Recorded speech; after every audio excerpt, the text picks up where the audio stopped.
Hello दोस्तों, नमस्ते। आज सैटरडे है और जो विधानसभा है, 5 राज्यों में जो इलेक्शन होने वाले हैं, ये मुद्दा पिछले 3-4 महीनों से बहुत ही तूल पकड़ा हुआ था। उसका आज जो इलेक्शन की डेट है, उसकी तारीख है आज, जो निर्वाचन आयोग है उसके द्वारा डिक्लेयर की गई है। उसके बाद में सारी संभावनाएं अब ख़त्म हो जाती है। अब यहाँ से जो भी इनका कैंपेन था, जो भी उनका प्रचार था, उस पर पाबंदी लग जाएगी। अब कोई भी आदमी अपने हिसाब से इन 5 राज्यों में कोई काम नहीं कर सकेगा। मतलब इलेक्शन से संबंधित बाकी गतिविधि में कोई फर्क नहीं पड़ने वाला है, लेकिन इलेक्शन से संबंधित कोई भी काम, वो जो निर्वाचन आयोग की गाइडलाइन है या उनकी सूची है या उनकी जो सूचनाएं हैं, उसके तहत ही वो काम कर सकेंगे।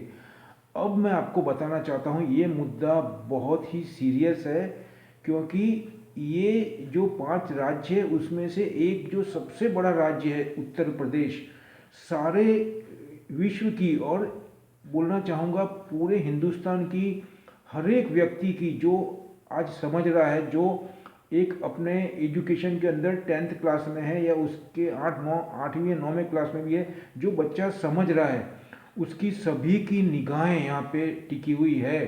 तो मैं आपको ये बताना चाहता हूँ, आज हमारा देश बहुत ही गंभीर परिस्थिति से गुजर रहा है। जो परिस्थितियाँ अभी है, सब उसको देख रहे हैं, समझ रहे हैं। ज़्यादातर लोगों को हर पल पल की पूरी जानकारी है, क्योंकि स्मार्टफोन की वजह से और डिजिटल की वजह से सभी को हर सेकंड की बोल रहा हूँ, मिनट भी नहीं बोल रहा हूँ, उसकी जानकारी है। जो जो इसमें इंटरेस्ट रख रहे हैं और जो नहीं रख रहे हैं, उनको भी मैं बताना चाहूँगा कि आप थोड़ा सा इंटरेस्ट लो, क्योंकि इसमें पूरे देश का सवाल आता है। अब मैं आपको बात करूँगा, जो मैंने आपको बताया कि अभी बहुत ही गंभीर परिस्थिति से गुजर रहा है। मैं आपको ये बताना चाहूँगा, आपको ये लग रहा होगा कि मैं ये बात मेरे चैनल के अंदर क्यों कर रहा हूँ, तो मैं आपको थोड़ा क्लैरिफिकेशन कर दूँ, उसके बाद में मैं सब्जेक्ट पे आ रहा हूँ। मैं आपको फिर बोलता हूँ, जिस फील्ड में हम हैं, हम मतलब जो मार्केट के अंदर रिलेटेड है डायरेक्टली और इनडायरेक्टली, उसके अंदर हर चीज़, क्योंकि उसको बोलना जाता है, ये मार्केट बहुत ही सेंसिटिव है। जहाँ पे अगर पीएम को मान लो कि एक खांसी भी आती है, या उसके अलावा अगर उसको एक छींक भी आ जाती है, उसकी तबीयत भी खराब होती है, तो भी उसका इम्पैक्ट मार्केट के ऊपर पड़ता है। और हर क्षेत्र के अंदर पूरे विश्व में आज की तारीख में स्मार्टफोन की वजह से विश्व के किसी भी कोने में अगर कोई इंसिडेंट होता है, उसका इमीडिएट इफेक्ट मार्केट के ऊपर पड़ता है। ये सभी जान रहे हैं जो मार्केट में है। और जब हमारे ऑनरेबल प्राइम मिनिस्टर के ऊपर इतना बड़ा हादसे की बात हो जाती है, और वो तो तब तो हमारे देश के लिए ये कितना ज़्यादा गंभीर मैटर है। मतलब इन शॉर्ट में ये सभी बातें जो मैं आपको बताने जा रहा हूँ, उसका डायरेक्टली और इनडायरेक्टली मार्केट से संबंध है। इसीलिए मैं आपसे इसकी चर्चा करना चाहता हूँ। मैं आपको ये बोलना चाहता हूँ अभी कि आज की तारीख में जो परिस्थिति हमारे देश की है, उसको बहुत गंभीरता से लेना चाहिए। उसका बहुत ही गंभीर इफेक्ट आने वाला है मार्केट पे। तो पॉइंट नंबर 1, बहुत ही सचेत होकर के मार्केट में काम करें। दूसरा, अपने जोश में आकर के, किसी की बात में आकर के ऐसा कोई निर्णय ना लें जो आपके लिए और आपकी फैमिली के लिए, I again repeat my word, किसी की बातों में आकर के, इंक्लूडिंग माई सेल्फ, मैं अपने आप को सम्मिलित कर रहा हूँ इसमें, उनकी बातों में आकर के ऐसा कोई कदम न उठाएं जिससे कि आपको और आपकी फैमिली को उसका खामियाजा भुगतना पड़े। अब मैं आपको आता हूँ, इस बात को गंभीरता से लेना। तो मैं आपको ये बोलना चाहता हूँ कि हमारे देश का एजुकेशन, हमारे देश का नागरिक इतना कमज़ोर है कि उसको कोई भी व्यक्ति कहीं पे भी अगर ले जाना चाहे तो वो चले जाएगा, किसी की भी बातों में आ जाएगा। इतने गए गुजरे हैं हम, मैं इंक्लूडिंग माई सेल्फ ही बोल रहा हूँ, जो भी है। मेरा कहने का मतलब इतना ही है कि हमारे देश में 1947 जब से हमारा देश आज़ाद हुआ, तब से लेकर के ये भी एक क्वेश्चन मार्क हो गया है अब तो, कि आज़ाद हुआ वो डेट हमारी फाइनल है या नहीं है। ये सब मन गढ़ंत बात बनाई गई है और पूरे तथ्यों के साथ में है। दूसरा, तब से लेकर के जो भी है, जो भी हमको पढ़ाया गया है, जो भी हम देख रहे हैं, जो भी हमारा पूरे टाइम से हमको बताया जा रहा है, तब से भी अगर मैं गिनूँ तो अब तक ऐसा कोई भी काम नहीं हुआ जो पिछले 5-6 साल में हुआ। मैं आपको कई बात गिनाना चाहता हूँ। मतलब जब से हमने फ्रीडम ली है, आज़ादी ली है, तब से कितने हमारे जो बुजुर्ग हैं या हमारे जो हमारे पूर्वज हैं, उन्होंने कितना बलिदान दिया है, कितना त्याग किया है, कितने दुख झेल करके ये आज़ादी लेकर के हमको दी है आने वाली जनरेशन के लिए। तो मैं यही बोलता हूँ, इन सभी बातों को गंभीरता से लेते हुए आज हमको भी अपनी जवाबदारी समझनी पड़ेगी। कोई भी हमको गुमराह करना चाहे तो गुमराह नहीं होना है। किस तरीके से तब से लेकर के अभी तक, अगर मैं ये कुछ पार्टी की बात नहीं कर रहा हूँ, दूसरा मैं किसी व्यक्ति विशेष से या किसी पार्टी को सपोर्ट करने की बात कर रहा हूँ, ऐसा भी नहीं है।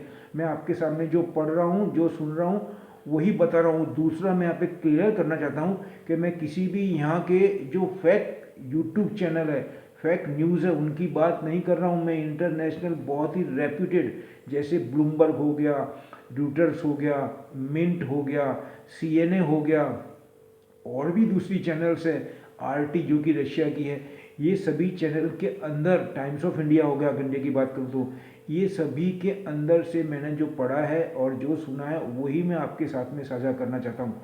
और उसको देख करके मैं यही बोल रहा हूँ, आपने भी इतने साल यहीं कंट्री में बिताए हैं, यहीं आपका पालन पोषण हुआ, यहीं एजुकेशन हुआ, यहीं बड़े हुए हैं, तो आप पिछले टाइम को कंपेयर करिए। कभी हमारी पोजीशन विश्व में ऐसी थी? आज हमारे फाइनेंस मिनिस्टर ने बोला है कि हमारी कंट्री 3.2 ट्रिलियन की इकोनॉमी हो गई है। 5 की बात चल रही है कब से, वो भी हासिल हो जाएगा। दूसरा पॉइंट नंबर 2, आज विश्व के इतने बड़े बड़े उद्योगपति यहाँ पैसा लगाने के लिए बहुत जोश के साथ में काम कर रहे हैं। पूरे विश्व में हमारा जो न्यू इंडिया है वो एक फोकस बना हुआ है, मतलब पूरे विश्व में।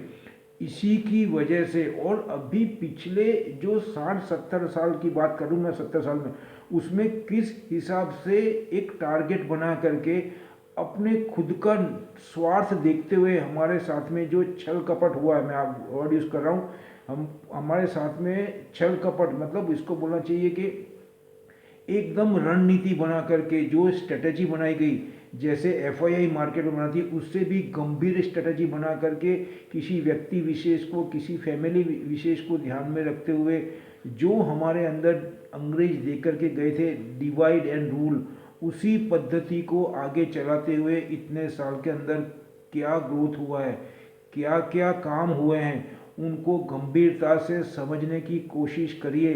समझ रहे हैं, बहुत अच्छी बात है, तो किसी और व्यक्ति को भी समझाइए आप जो आपके कांटेक्ट में है।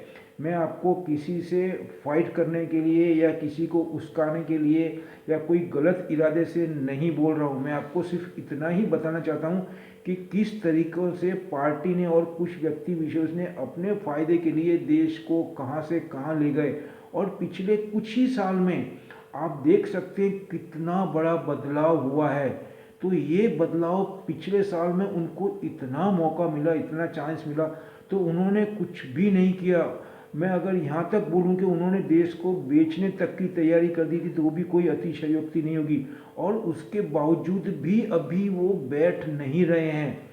आप अगर आज का माहौल देखेंगे तो पंजाब की परिस्थिति, आसाम की परिस्थिति, केरल की परिस्थिति, अरुणाचल की परिस्थिति, एमपी की परिस्थिति, और भी कई राज्य है जहाँ पर आप देखेंगे तो बहुत ही दयनीय हालत है। यूपी की तो ऐसी हालत थी जो पिछले कुछ साल में, जो मैं नाम के साथ में बोलना चाहूँगा कि अपने जो योगी जी है, उन्होंने जो शासन संभाला है और जो अपना एक बहुत ही निष्ठापूर्ण, बहुत ही क्लियर पारदर्शिता का जो एक मतलब प्लानिंग होता है, या किसी राज्य को चलाने की जो मतलब तैयारी होती है या वो प्लानिंग होता है, उसका उदाहरण दिया है।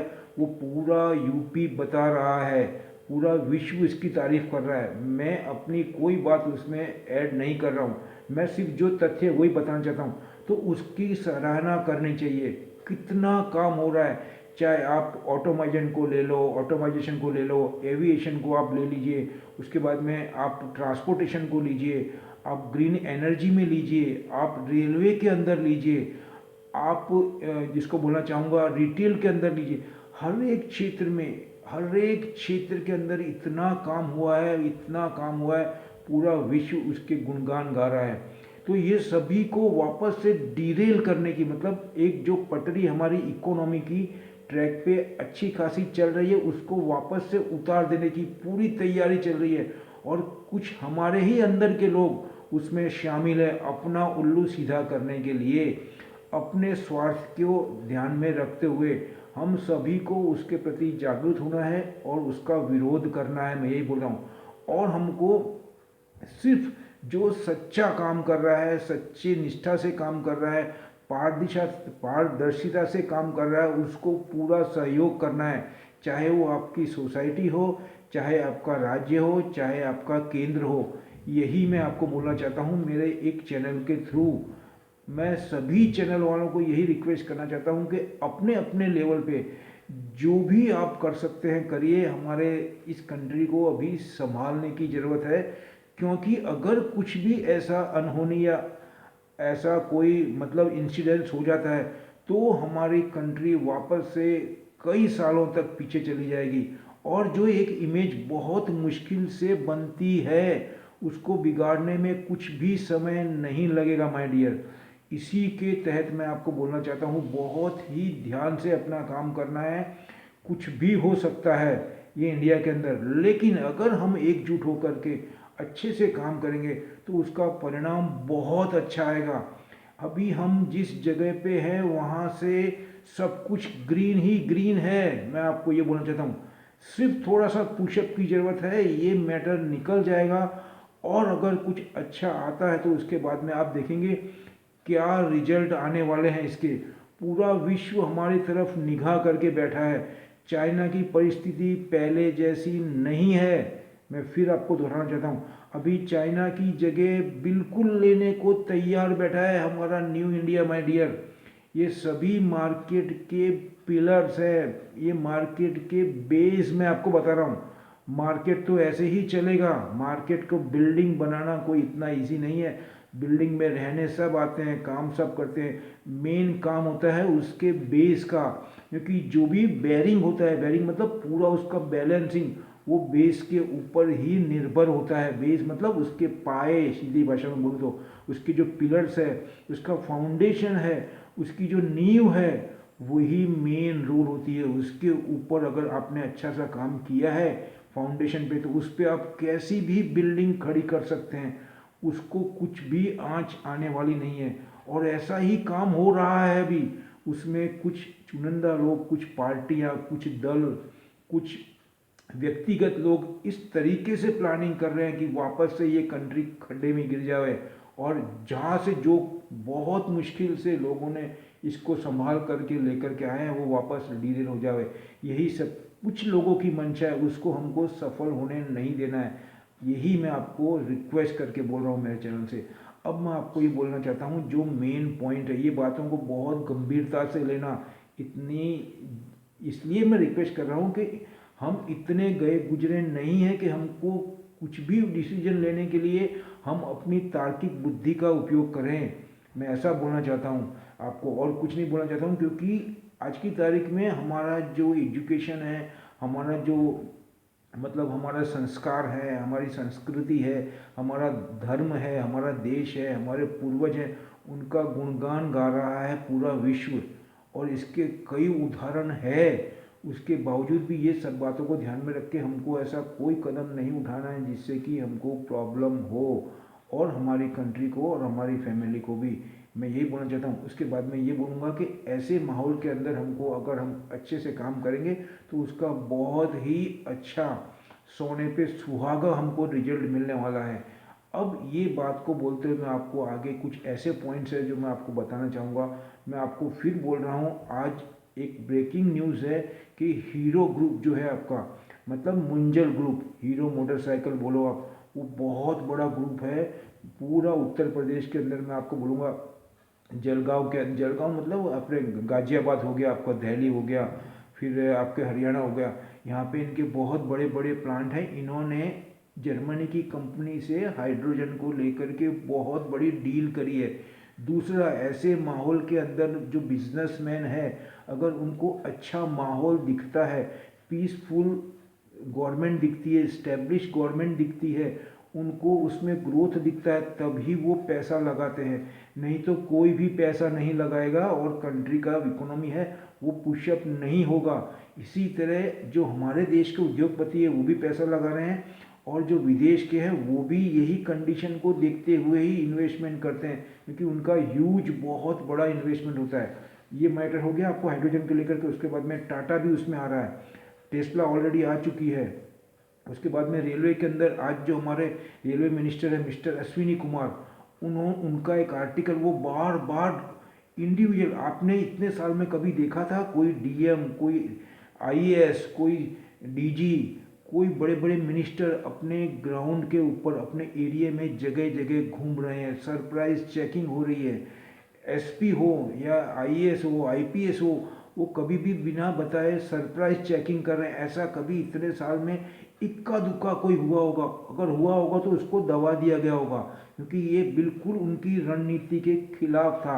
लेकिन आज जगह जगह ये देखने को मिल रहा है, कई एग्जाम्पल है, मैं आपको बताना चाहता हूँ। ये बहुत ही गुड साइन है, मतलब सब ग्राउंड लेवल से टच हो रहे हैं, और पूरी जो पॉवर्टी है, गरीबी है, उसको ऊपर लाने के अंदर सभी अपना जो उनसे बन सकता है वो सहयोग करने के लिए तैयार है। लेकिन कुछ लोग अगर इसको डीरेल करना चाहते हैं तो उसको नहीं होने देना है।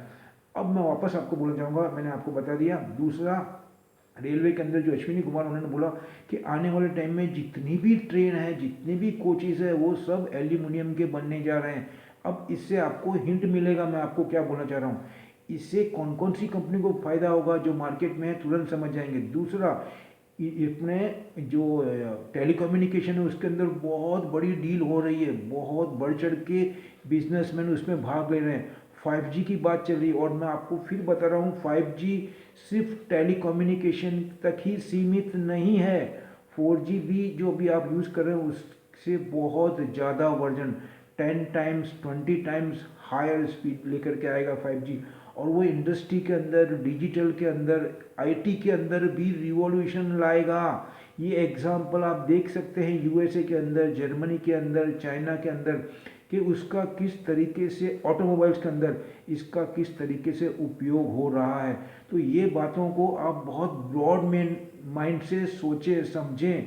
किसी भी चीज़ को एक सिंपल वे में ना लें, उसके बॉटम तक जाने की कोशिश करें कि इसके तहत, मतलब इसके तहत में क्या है, उसकी जड़ में क्या है, वो बात को समझेंगे तो आपको पूरा पिक्चर बहुत आसानी से समझ में आने लगेगा। अब उसके बाद में बात करूँगा, मैंने आपको हाइड्रोजन बता दिया, फिर उसके बाद में सोलर के अंदर कई डीलें हुई है, गवर्नमेंट भी बहुत पैसा डाल रही है उसके अंदर। अब सोलर के अंदर रिलायंस आ चुका है, गौतम अदानी आ चुके हैं, टाटा आ चुका है, गवर्नमेंट भी एनटीपीसी के थ्रू इसमें बहुत ज़्यादा पैसा लगा रही है, फिर अपने हिंदुस्तान पेट्रोलियम के थ्रू, आईओसी के थ्रू, और भी उनकी जो पीएसयू है उसके थ्रू बहुत ज़्यादा इन्वेस्टमेंट की बात चल रही है, सेल के थ्रू भी। और मैं आपको बोलना चाहूँगा जेएसडब्ल्यू स्टील जो कि प्राइवेट है, उसके बाद में सेल, पीएसयू है, ये दोनों मिलकर रेलवे के अंदर जो इन्होंने इनोवेशन किया है वो बहुत ही काबिल तारीफ है। क्योंकि अभी तक जो ट्रैक बनते थे वो सिर्फ 50 मीटर के ही होते थे उनकी लेंथ। उसकी वजह से होता क्या था, 50 मीटर से ज़्यादा कि जो ट्रैक होते हैं, जिसको कि हम बोलते हैं जिसके ऊपर ट्रेन चलती है, उसका ट्रैक, वो उसमें 50 मीटर के अंदर बार बार जॉइंट देना पड़ता था, और उसकी क्वालिटी ऑफ स्टील भी इतनी अच्छी नहीं थी कि वो उसकी ज़्यादा स्पीड को एब्जॉर्ब कर सके। अब लेटेस्ट टेक्नोलॉजी की इनोवेशन के साथ में एक एक 2-2 किलोमीटर लंबी जो ट्रैक बन रही है विदाउट जॉइंट, आप सोचिए। और उसके बाद में जब इतनी लंबी लंबी 2-2 किलोमीटर की जब ट्रैक बनेगी, उसके बाद में उसमें जॉइंट आ रहा है, वो भी वेल्डिंग के थ्रू, लेटेस्ट टेक्नोलॉजी की वेल्डिंग के थ्रू उसमें जॉइंट लगाए जा रहे हैं। और उसमें हीट के टाइम पे, समर के टाइम पे उसमें एक्सपेंशन ना हो, उसका भी ध्यान रखा गया है इनोवेशन के साथ में, जिससे कि ट्रैक में कोई प्रॉब्लम नहीं हो। हर सीजन को ध्यान में रखते हुए बनाई गई है, और उसकी थिकनेस भी इतनी ज़्यादा है, मैंने अपने आँखों से देखा है ये काम, और मैं काम करके भी आया हूँ लगभग 1.5-2 महीने, मुझे मालूम है ये क्या हो रहा है, कितना हो रहा है। तो मैं भी आपको रिक्वेस्ट करूँगा, अगर आजू बाजू होता है तो आप थोड़ा सा इनिशिएटिव लेकर के अपनी आँखों से देखे, तभी आपको बहुत ट्रस्ट आएगा, आपको डिफरेंस मालूम पड़ेगा कि पुराने में और नए में क्या है।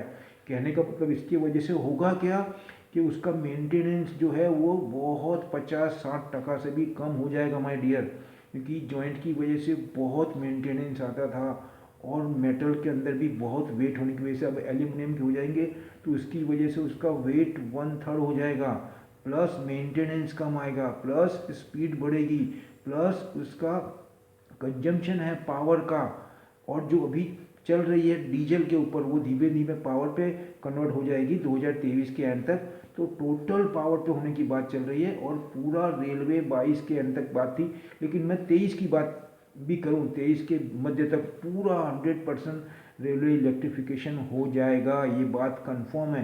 तो उसके बाद में उसका जो कंजम्पशन है वो भी कम होगा।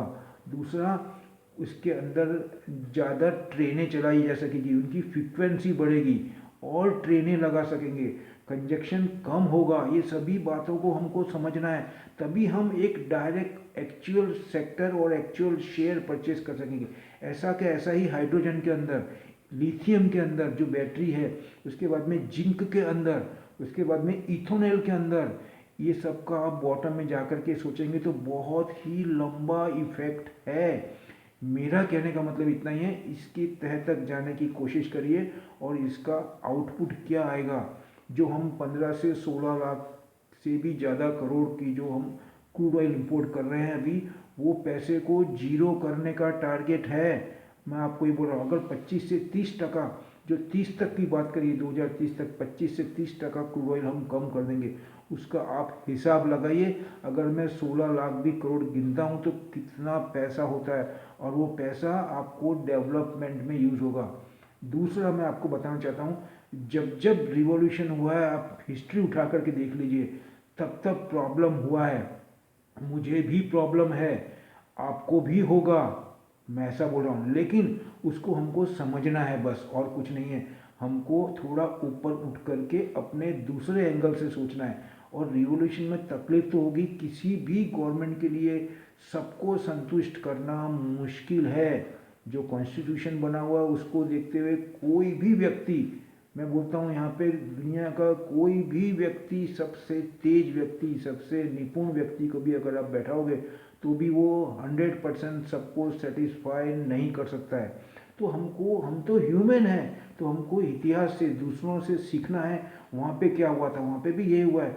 आज आप यूएसए का देखिए, साउथ कोरिया का देखिए, उसके बाद में जापान का देखिए, यूरोप का देखिए, फ्रांस का देखिए, और उसके बाद में आप चाइना का देखिए, वहाँ पे भी रिवॉल्यूशन हुआ। तो ऐसा हुआ है, ऐसा नहीं है। तो हमको थोड़ा सा अपने विचारों को बदलना है, और हमको पॉजिटिवनेस देखनी है। हमको ये देखना है ट्रांसपेरेंसी है कि नहीं, हमारे फेवर में काम हो रहा है कि नहीं, गवर्नमेंट राइट डायरेक्शन पे चल रही है कि नहीं, ये सब बातों को देखते हुए हमको काम करना है। और कुछ भी गलत नज़र आता है तो हमको तुरंत, हमको कुछ नहीं करना है, हमको इन्फॉर्म करना है। बहुत से रिसोर्सेज ऐसे हैं, मैं आपको किसी से दंगा फसाद करने के लिए या उस्काने की बात नहीं कर रहा हूँ। फिर मैं दोहरा रहा हूँ दोबारा बात, हमको बहुत सारी एजेंसी ऐसी है, बहुत सारे फ़ोन अवेलेबल हैं, नंबर अवेलेबल है, पुलिस के कॉन्टैक्ट नंबर दिए हुए हैं। हमको सिर्फ इन्फॉर्म करना है कि यहाँ पे मुझे कुछ डाउट लग रहा है या गलत एक्टिविटीज़ हो रही है, बाकी वो अपने आप करेंगे, और हो भी रहा है काम।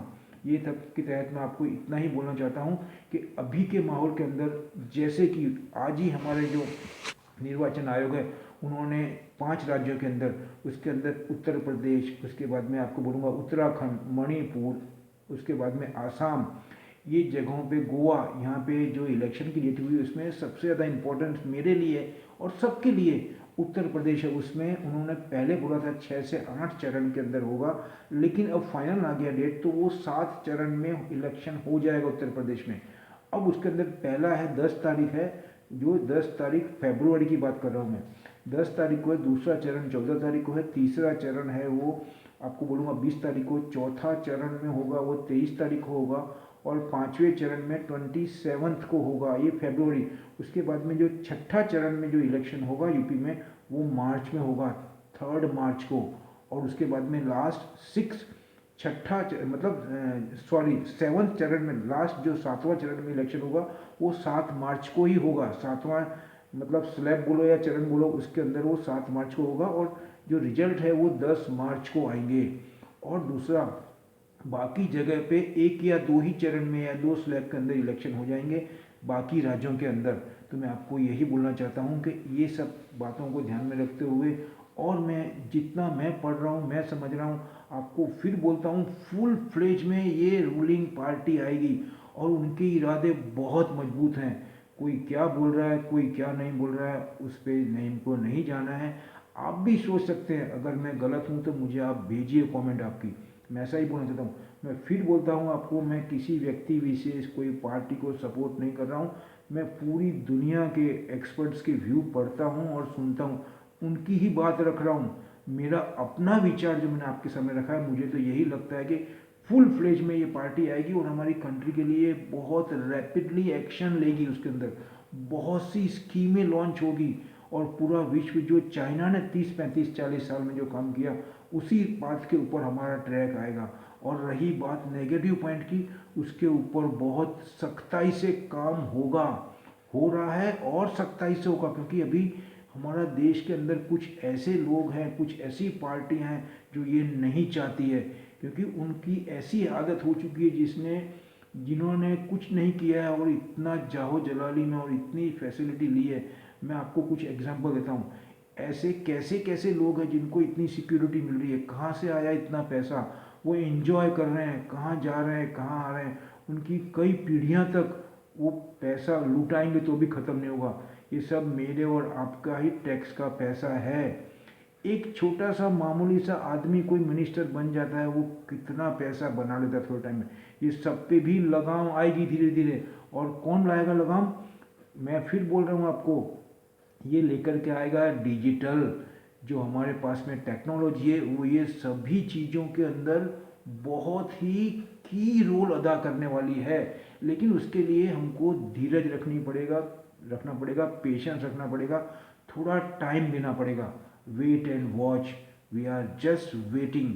और जो हमारी एकता है, अखंडता है, उसको बनाए रखना पड़ेगा। बस इतना ही बोलना चाहता हूँ। और उसके अलावा मैं आपको यही वीडियो में और 3 शेयर जो मैं लेकर के आया हूँ वो मैं आपको देना चाहता हूँ लास्ट में।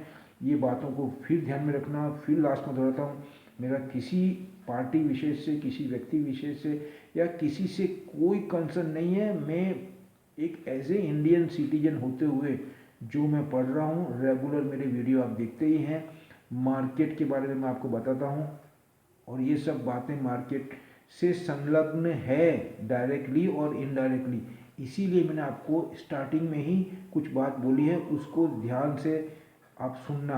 अब मैं आपको जो 3 चीज़ है जो बहुत ही मल्टी बेगर हो सकती है वो मैं बता रहा हूँ, लेकिन लॉन्ग टाइम के लिए, कम से कम 2 3 साल के लिए अगर आप बाय करेंगे तो आपके पास में आइडल मनी है तो उसमें इन्वेस्टमेंट करिएगा।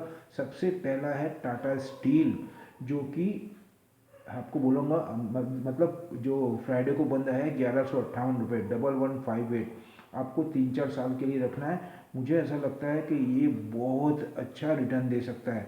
आप JSPL, Jindal steel and power limited को भी बाय कर सकते हैं, जो कि 405 रुपये है, वो 5 6 रुपये बढ़ा हुआ है। लेकिन JSW स्टील भी देख सकते हैं, वो भी बहुत अच्छा है। हाँ, दूसरा एक फॉरेन की एजेंसी है, उसने जो ये JSPL है उसका निरीक्षण करने के बाद में ये रिपोर्ट मैंने पढ़ी है, उसके तहत मैं आपको दे रहा हूँ। और उनका स्टील के अंदर जो मोनोपोली है उसके तहत भी मैं आपको दे रहा हूँ। उसके बाद में HDFC, जो कि इंश्योरेंस से, मैंने आपको स्टार्टिंग में बताया, insurance compare to develop country हमारे यहाँ पे बहुत स्कोप बाकी है। तो HDFC housing development finance corporation limited, आपको बैंक नहीं बोल रहा हूँ मैं, HDFC लिमिटेड की बात कर रहा हूँ, जो कि 1552 रुपये है, 30 35 रुपये बढ़ा हुआ है फ्राइडे को। ये भी आपको लंबे समय के लिए लेना है, क्योंकि हाउसिंग में बहुत ग्रोथ बताई जा रही है अभी भी। उसके अंदर आप DLF भी ले सकते हैं और भी प्राइवेट अपने IIFL भी ले सकते हैं। उसके बाद में और भी जो अपने मुथूट फाइनेंस हुआ, ऐसे बहुत सारे जो फाइनेंस कर रहे हैं प्राइवेट एजेंसी है, मतलब फाइनेंस कंपनी, उनको ले सकते हैं। लेकिन ये मेरी टॉप प्रायोरिटी रहेगी। उसके बाद में हिंदाल्को, जो मैंने आपको रेलवे का एग्जांपल दिया। उसके बाद में एल्यूमिनियम के अंदर जो मॉडिफिकेशन हो रहा है, इंडस्ट्री में जैसा यूज़ हो रहा है उसके तहत। और बीच में एक आर्टिकल भी आया था कि कुमार मंगलम की कंपनी है, और उनकी जो आप ग्लासिंग को देखेंगे तो भी आपको मालूम पड़ जाएगा। और बहुत ही माइल्ड आदमी है और बहुत बड़ा एक्सपेंशन कर रहे हैं। और फॉरेन का एक आर्टिकल था कि विश्व की बहुत बड़ी कंपनी बनने जा रही है हिंडाल्को 493। तो मैं आपको ये 3 कंपनी का नाम दे रहा हूँ, इसको आप लंबे समय के लिए रखेंगे तो आपको इसमें घटने के चांस बिल्कुल नहीं है। दूसरा, इसमें डिविडेंड ही इतना मिलता है कि आपको अगर लॉन्ग टाइम के लिए भी इन्वेस्टमेंट करोगे तो आपका जो बैंक के अंदर सेविंग के अंदर जो इन्वेस्टमेंट मिलता है, या एफडी में भी बोलूँ तो आज की तारीख में 4-5% से ज़्यादा बहुत मुश्किल से मिल रहा है। और आने वाले टाइम में इंटरेस्ट रेट कम ही होंगे, मैं आपको बता रहा हूँ। फिर बोल रहा हूँ, मैं आपको पहले बता चुका हूँ, अब हमारा भी देश जो जापान, चाइना, यूएसए वही पाथ के ऊपर है। इंटरेस्ट रेट बढ़ने के चांसेस बहुत कम है। अगर गवर्नमेंट कुछ डिसीजन लेती है तो उसके अंदर कंडीशन रखेगी, वो हायर सिटीजन के लिए कर सकती है, वुमेन्स के लिए कुछ कर सकती है, हैंडीकैप के लिए कुछ कर सकती है, वो गवर्नमेंट की पॉलिसी पे डिपेंड है। लेकिन जनरल अगर मैं बात करूँ तो इंटरेस्ट रेट चाहे एफडी पे हो चाहे सेविंग पे हो, ये घटने ही वाले हैं। क्योंकि ऐसा करके ही हिस्ट्री गवाह है कि कंट्रियों ने विकास किया है। और एक कॉमन भी थिंग भी यही बोलता है, क्योंकि पैसे का यूटिलाइजेशन होना चाहिए, वो मनी रोटेट होनी चाहिए इकोनॉमी के अंदर, तभी इकोनॉमी रिवाइव होती है। उसके तहत ही मैं यह बोलना चाहता हूँ। तो ये 3 कंपनी के साथ में अभी मैं इतना ही बोलना चाहता हूँ। फिर बोलूँगा, अभी हमारी कंट्री बहुत ही दयनीय परिस्थिति में है, इसको ध्यान रखना और अपना सहयोग करना। अपने जो आजू बाजू से लोग हैं जो आपके सर्कल में, उनको अगर आप बोल सको तो मैं ये मानूंगा, एक व्यक्ति को भी अगर हम बोल सकते हैं और अगर उसमें बदलाव आता है तो भी हम अपने प्रयास को सफल ही मानेंगे। लास्ट में बोलूँगा, ये मेरी अपनी स्टडी है, अपना एनालाइज है, आप अपना डिसीजन अपने किसी एक्सपर्ट के सलाह सूचन से ही लें। और अगर मेरे वीडियो अच्छे लग रहे हैं तो जो पुराने, उनको रिक्वेस्ट करूँगा इसको ज़्यादा से ज़्यादा शेयर करें। और जो नए हैं, जो फर्स्ट टाइम मेरे वीडियो को ओपन करें, उनको मैं रिक्वेस्ट करूँगा, प्लीज़ अगर आपको अच्छा लगा है तो जाने से पहले मेरे चैनल को सब्सक्राइब करिए, उसको सब्सक्राइब करना ना भूलें और बेल आइकन भी दबाइए, जिससे कि मैं रेगुलर वीडियो अपलोड करता हूँ और आपको उसका नोटिफिकेशन चैनल के थ्रू मिले, और हम और आप मिलकर के इस देश के विकास में, सहयोग में, देश अपना भी विकास करें और देश का भी विकास में सहयोग करें। जो कि एफआईआई ले जा रही है उसको हम न ले जाने दें। अपनी मेहनत से, अपने होमवर्क से, अपनी तैयारी से हम अपना नफ़ा यहाँ पर ही रखें, ऐसे विश्वास के साथ में यही बोलूँगा। जय हिंद।